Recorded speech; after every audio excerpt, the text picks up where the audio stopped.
Saudara-saudara sekalian, terima kasih. Saya ingin menyampaikan beberapa hal. Pertama, terima kasih kepada masyarakat.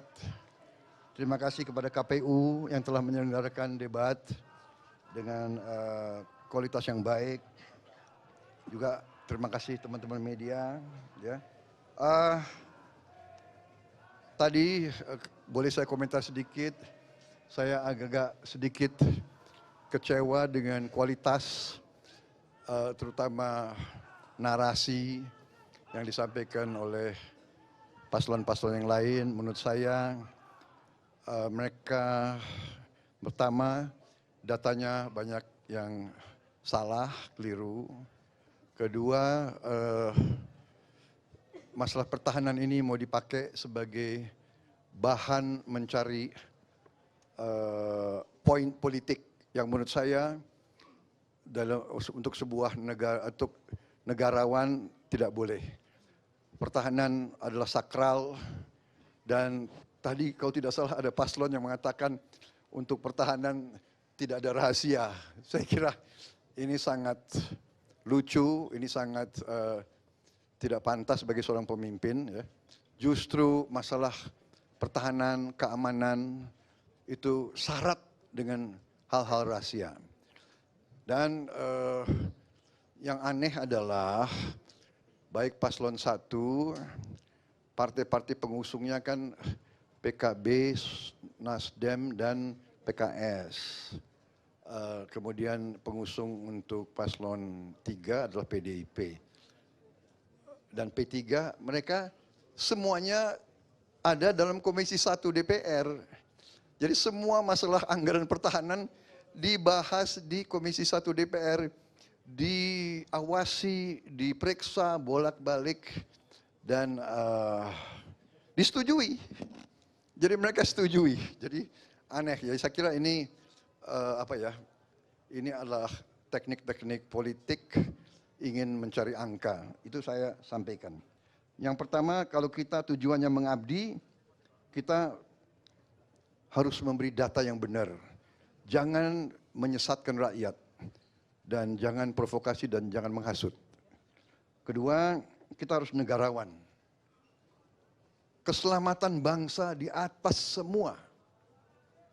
Kita butuh kerukunan keselamatan. Jangan karena ambisi ingin jadi presiden, ingin jadi wakil presiden, seenaknya bicara. Ya, ini saya kira tidak pantas. Saya terus terang aja saya agak kecewa. Tapi sudahlah, tidak apa-apa. Saya percaya dengan rakyat, kami di depan rakyat yang punya akal, rakyat punya hati, rakyat yang akan menilai. Ya, saya kira demikian. Mengenai Palestina kita tegas, kita mendukung. Presiden sudah memberi petunjuk kepada saya. Setiap saat PBB minta, kita siap mengirim pasukan perdamaian, kita siap mengirim kapal rumah sakit, dan kita terus sampai sekarang pun melakukan kontak sama Mesir, kontak sama negara-negara yang berkepentingan di daerah situ. Saya kira prestasi Kementerian Pertahanan sangat jelas di bawah kepemimpinan saya. Industri pertahanan kita dalam negeri mendapat kontrak paling besar selama sejarah Republik Indonesia, ya, mendekati 11 miliar dolar. Kemudian industri pertahanan juga mulai mendapat laba yang juga cukup terbesar di Republik ini. Kita punya terobosan-terobosan banyak. Kita membangun kita bangun 24 rumah sakit, 25 rumah sakit di seluruh Indonesia dalam kurun waktu masa kepemimpinan saya. Kemudian kita membangun 4 fakultas di bidang sains, teknologi, engineering, matematika, fisika, kimia, biologi.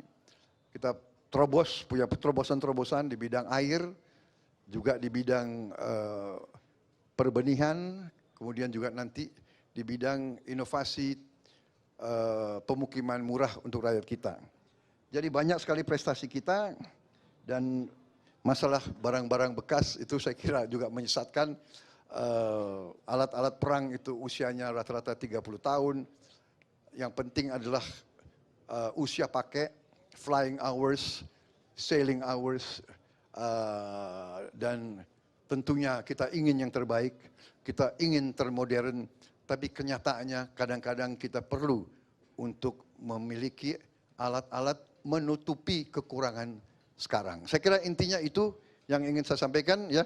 Saya kira sudah jelas penjelasan saya. Mungkin Mas Gibran mau tambah? Tidak ada? Baik, saya kira tidak perlu tanya jawab ya, sudah jelas ya. Nanti pada saat kesempatan lain kita bisa lebih enak, lebih leluasa.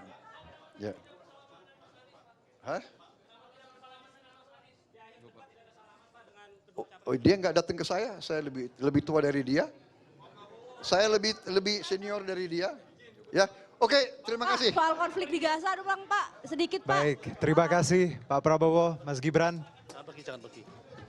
Baik, dengan demikian berakhir sesi press con kita Q&A. Terima kasih rekan-rekan media. Wassalamualaikum warahmatullahi wabarakatuh.